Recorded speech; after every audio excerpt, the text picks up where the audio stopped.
Muchas gracias por dedicarnos vuestra atención. Voy a pasar directamente, si os parece, a la presentación. Es un trimestre relevante para nosotros porque es el primero del año, que es el primer año post-fusión de CaixaBank y Bankia, y también es un trimestre en el que cumplimos 12 meses desde que se cerró la operación. Recordar que fue a finales de marzo y, por tanto, este es el primer año completo de 12 meses, de marzo a marzo, con el grupo ya integrado. Y digo que es relevante porque cuando vemos las claves del trimestre, la primera clave que tenéis aquí en la transparencia que estamos mostrando es el proceso de integración, que está en un nivel muy avanzado. Luego daremos algunas estadísticas. Está al 90% en este momento en términos del estado de completitud, y han pasado 12 meses. Y creo que es muy remarcable el pensar que en 12 meses hemos llegado donde hemos llegado y cómo hemos llegado, y nos da enorme satisfacción. Y nos da también enorme satisfacción pensar que lo hemos hecho con las dificultades lógicas de un proceso de integración tan complejo, pero lo hemos hecho manteniendo un nivel de actividad y de servicio a nuestros clientes muy importante. Fijaros que en el trimestre han coexistido pues el impacto de la sexta ola de la pandemia de Omicron, sobre todo en la primera parte del trimestre, que evidentemente tuvo una repercusión en términos de contagios, de bajas y también en nuestros propios clientes. Segundo, el entorno de integración de agrupaciones, de oficinas. Y tercero, a partir del mes de febrero, con la desgraciada noticia de la invasión de Ucrania, un entorno de mucha más volatilidad en el mercado. Ha sido un trimestre en ese aspecto definido para nosotros por tres elementos que, digamos, no son business as usual: pandemia, ola Omicron, Ucrania e integración. Y a pesar de todo ello, en el trimestre hemos tenido una notable actividad comercial con una mejora significativa de la nueva producción de crédito y también con suscripciones netas positivas en todo lo que es el negocio nuestro de recursos a medio y largo plazo, fondos de inversión, pensiones, seguros. A pesar de la volatilidad del mercado, nuestros clientes han seguido confiando en el asesoramiento y las soluciones que les estamos dando.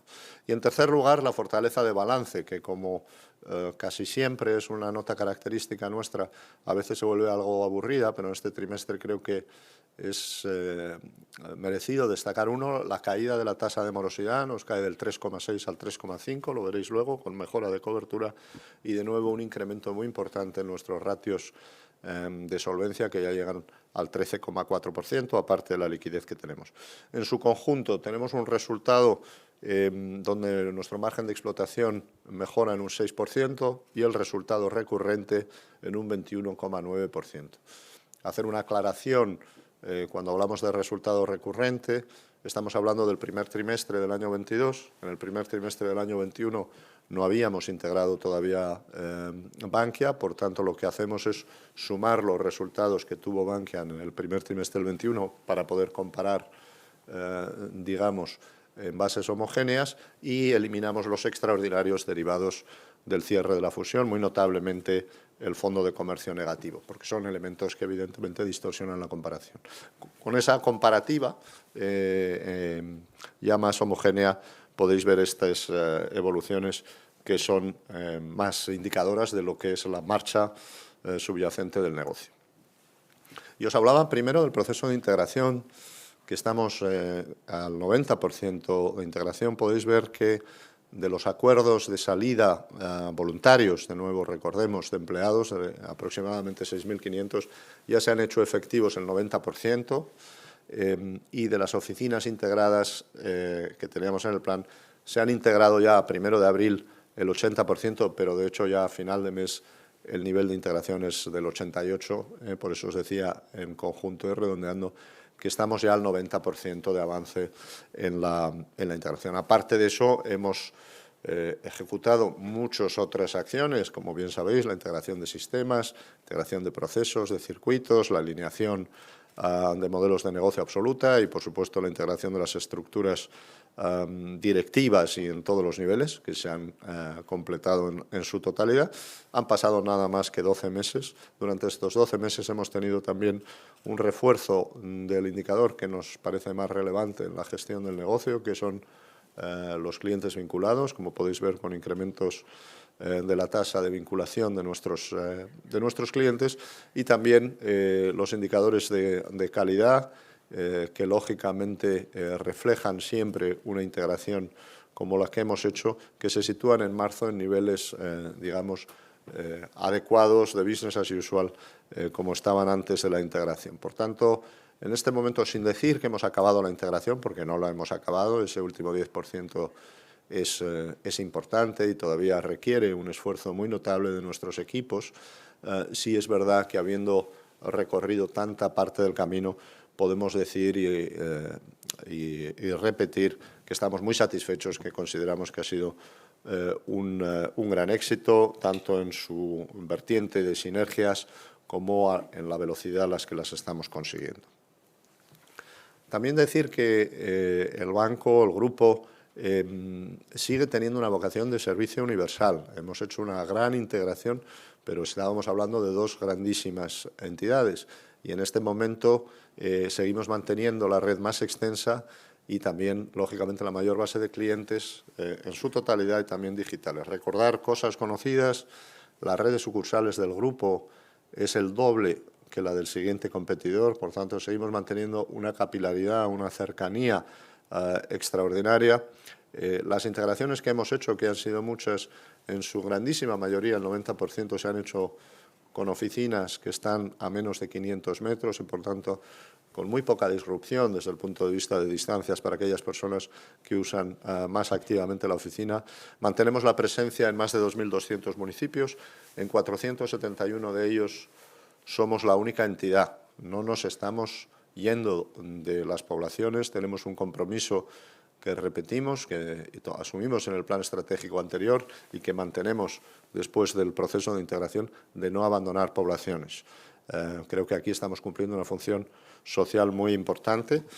Además, tenemos una serie de municipios, 490 con las últimas iniciativas, precisamente esta semana, que cubrimos a través de los OFI móviles, y con la idea de poder seguir creciendo ese modelo de atención para llegar a determinados puntos de España que desafortunadamente no tienen servicios bancarios. Creo que en su conjunto, evidentemente, tenemos aquí unas características muy diferenciales de la mayor parte de nuestros competidores. Hemos tomado, además, durante este trimestre, medidas muy importantes de acompañamiento. Recordar, y recordaréis, sin duda, las iniciativas de acompañamiento a las personas mayores a raíz de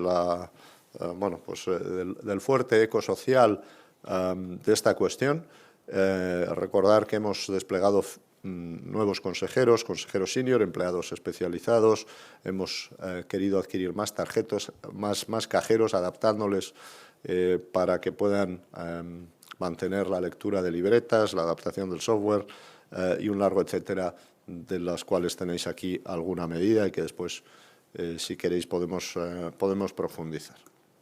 Entrando en la actividad comercial del trimestre, os decía que, considerando la dificultad, ha sido particularmente positivo. En la cartera de crédito tenemos un crecimiento ligero pero positivo del 0,2%, con crecimientos en empresas y en consumo, y con una caída en el libro de hipotecas en línea con la amortización que hemos venido teniendo en el pasado, si bien la caída se aminora.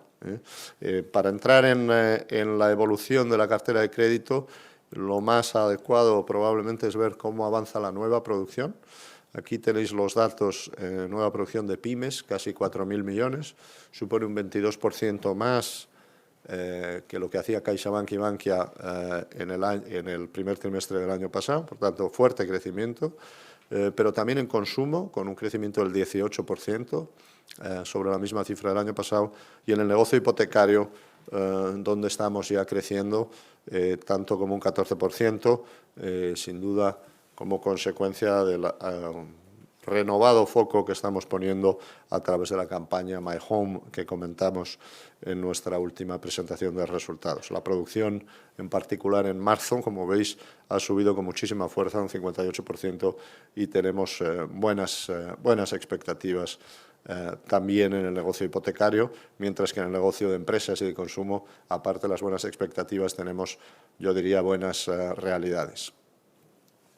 En la parte de recursos de clientes tenemos un crecimiento hasta los casi 620.000 y, como podéis ver de nuevo, depósitos, seguros de ahorro y activos bajo gestión nos crecen. En el caso de activos bajo gestión, lo que tenemos es un impacto del mercado, aproximadamente 6.000 millones, por tanto la cifra real cae un 3,3%.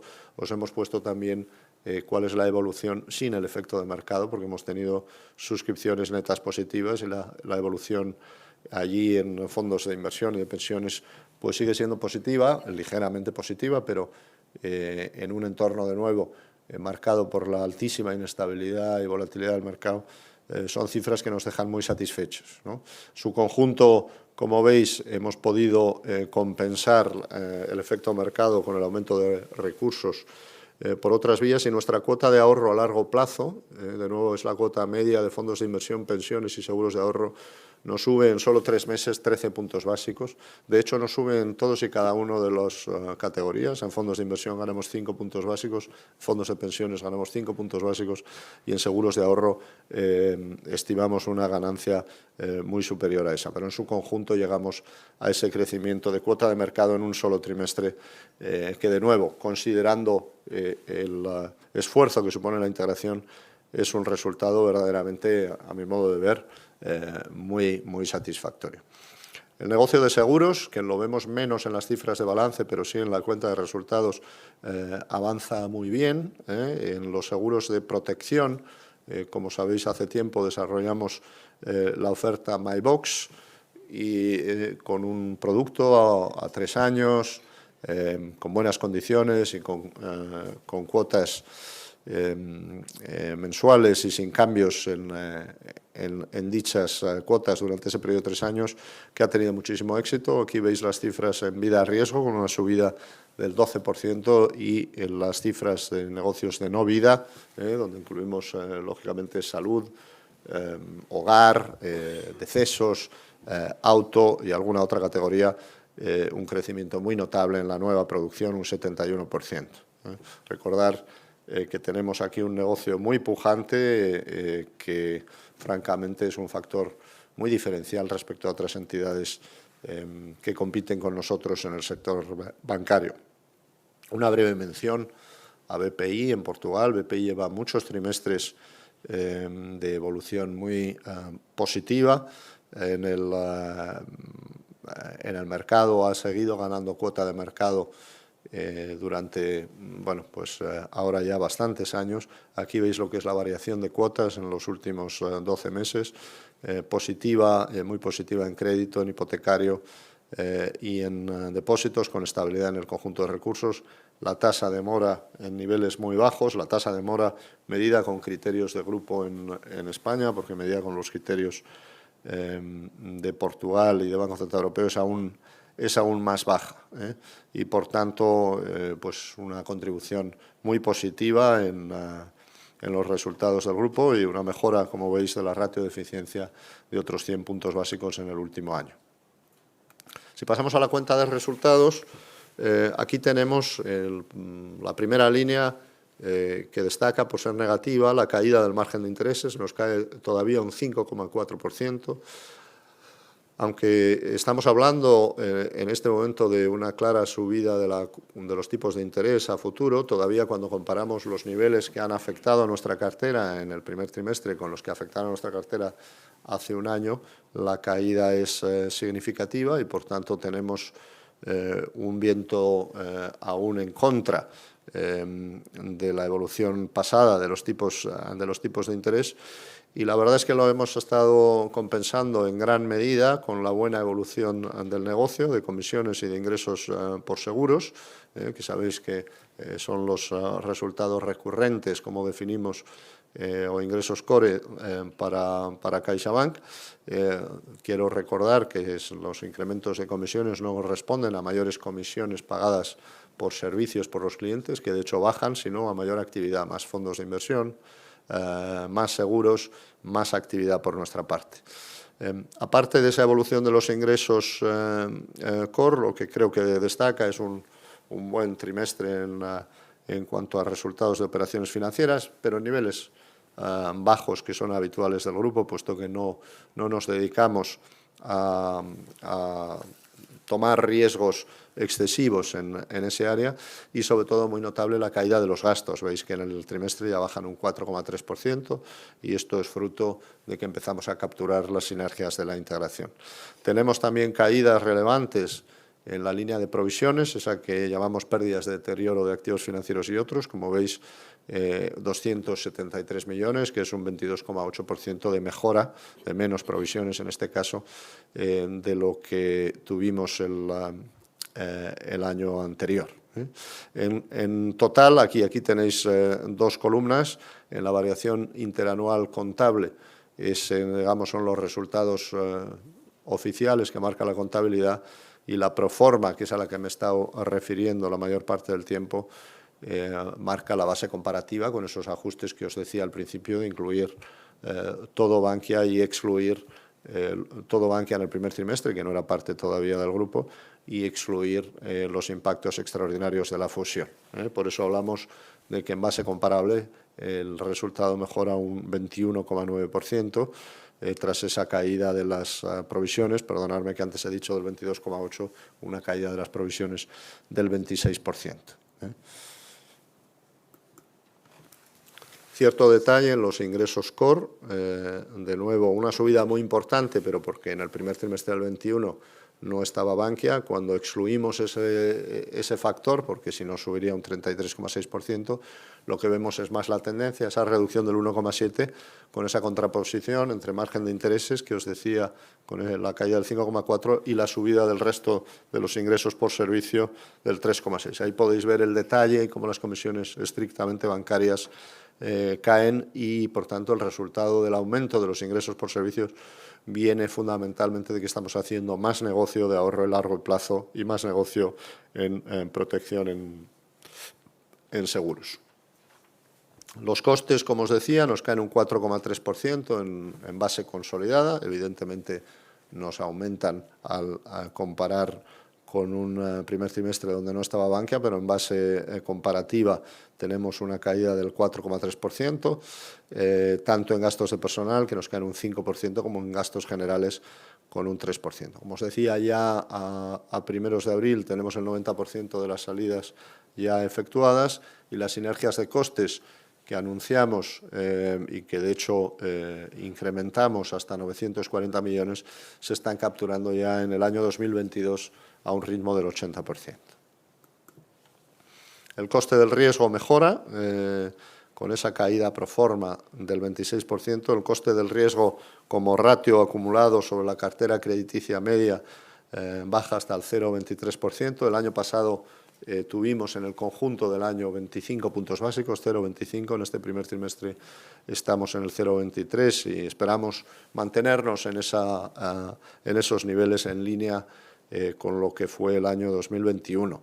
En el trimestre hemos reformulado nuestro escenario macroeconómico, evidentemente como consecuencia de la invasión de Ucrania. Ahora hablaremos del tema, y eso ha supuesto para nosotros también hacer una provisión adicional de 214 millones por el deterioro de las condiciones económicas asociadas a la invasión de Ucrania. Por tanto, estamos ya incorporando pues una pérdida futura que todavía no hemos visto en absoluto materializarse. De hecho, los indicadores que tenemos, y ahora lo comentaremos, son muy positivos de lo que está pasando hasta ahora, pero como siempre en este grupo la prudencia manda. Mantenemos un fondo también no asignado todavía y sin utilizar, por el importe de casi 1.200 millones que se hizo con ocasión del estallido de la pandemia y del análisis del deterioro económico que se preveía y que hasta ahora está siendo, respecto al impacto en morosidad, claramente menor del que habíamos temido en un principio, tanto para el sector como desde luego para nosotros. Aquí tenéis el escenario económico que publicamos relativamente rápido después de la invasión de Ucrania. Fuimos de los primeros en atrevernos a definir lo que pensábamos que iba a ser, y en este momento lo que hemos ido viendo han sido otras previsiones del Fondo Monetario, del Banco de España y de otros actores privados que han ido muy en la línea. En general estamos siendo algo más conservadores que otros respecto a las perspectivas para el año 2022, pero en general estamos viendo proyecciones que se acercan a esos niveles. Nosotros teníamos un crecimiento previsto del PIB del 5,5 antes de la guerra de Ucrania. Rebajamos la previsión para el año 2022, nuestro servicio de estudios la rebajó al 4,2, un gap, por tanto, de 1,3% de crecimiento, todavía manteniendo un nivel para el año 2023, como podéis ver ahí en la parte izquierda de la diapositiva, un crecimiento del 3,8. Por tanto, un claro deterioro. Este deterioro es el que nos ha inducido en nuestros modelos a provisionar ya 214 millones, por lo que nuestros modelos dicen que podrá pasar en el futuro, aunque todavía no haya pasado. Indicar, que creo que es relevante también, la dinámica de gasto de los consumidores que nosotros vemos, a pesar de que en los indicadores que se publicaban esta mañana el consumo cae en el trimestre. La verdad es que los indicadores que nosotros vemos de gasto a través de nuestras tarjetas de crédito, débito, incluyendo tanto el pago directo como los reintegros en cajeros, sigue creciendo. Seguimos comparando con el año 2019 porque es un indicador muy útil, sobre todo durante la pandemia. Nos ha sido muy útil para ver hasta qué punto retornaba un cierto nivel de actividad normal. Y aquí podéis ver los datos de enero, febrero, marzo, y también el de lo que llevábamos de abril, cuando cerramos este gráfico. Y como veis, el crecimiento es notable en los 10-13% durante este primer trimestre, y sin un aparente impacto en esas decisiones de gasto de nuestros clientes de la invasión de Ucrania.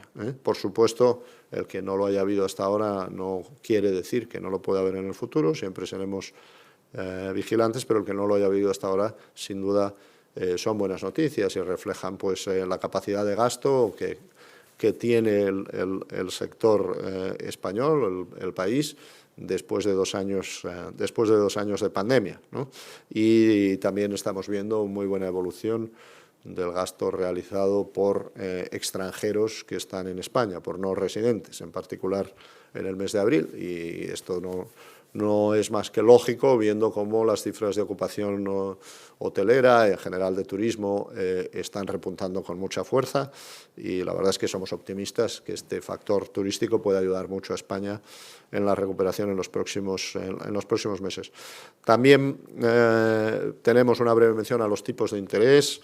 Los implícitos son aquellos tipos que en la función de la cotización de los instrumentos financieros de mercado uno se puede asegurar efectivamente a día de hoy cubriéndolos en los mercados, y simplemente comparamos lo que eran los tipos que se preveían a final del año pasado, a final del 2021, cómo evoluciona esa línea azul de puntos, que se iba a poner ligeramente en positivo el tipo de interés del Euribor a 12 meses a final del 2023.